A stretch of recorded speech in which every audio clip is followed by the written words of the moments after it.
పెద్దవంతెన వద్ద ఇక్కడ వేంచేసి ఉన్నటువంటి గోశాల నందు గోమాతకు శ్రీమంతోత్సవం ఈ రోజున నిర్వహించడం జరుగుతోంది.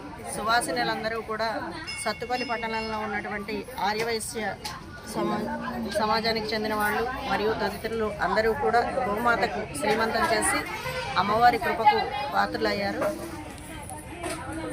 ఈ కార్యక్రమంలో పాల్గొన్నటువంటి వాళ్ళందరికీ కూడా ఆ లక్ష్మీ గణపతి స్వామి వారి అనుగ్రహం, ఆ గోమాత యొక్క అనుగ్రహం ఎల్లవేళలా ఉండాలని చెప్పని మనస్ఫూర్తిగా కోరుకుంటున్నాం. ఈరోజు ఇక్కడ గోవుకి శ్రీమంతం చేసుకోవడం అనేది మాకు చాలా అదృష్టంగా భావిస్తున్నాం. ఎందుకంటే మా ఊరి పేరే సత్తుపల్లి, చుట్టూ పల్లెలు ఉంటాయి.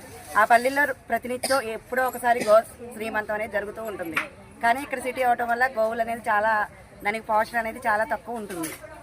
ఇప్పుడు మాకు ఇలా అవకాశం దొరకటం, ఇక్కడ గోశాల ప్రారంభించడం మా అదృష్టంగా భావిస్తున్నాం. గోవు తినేవి ఏముంటాయో మనం ఏదో వేడుకగా చేసామా వెళ్ళామని కాకుండా గోవుకు సంబంధించిన వరకే తీసుకొచ్చి దానికి శ్రీమంతం అనేది చేయడం మా అందరి అదృష్టంగా భావిస్తున్నాం.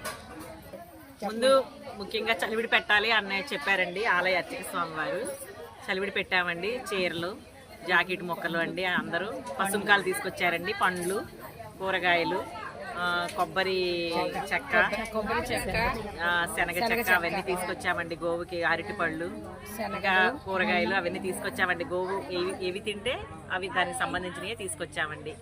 ఈరోజు ఈ కార్యక్రమం జరగడం మాకు చాలా ఆనందంగా ఉందండి. అర్చక స్వామి వారు కూడా చాలా బాగా చేయించారండి మాతో.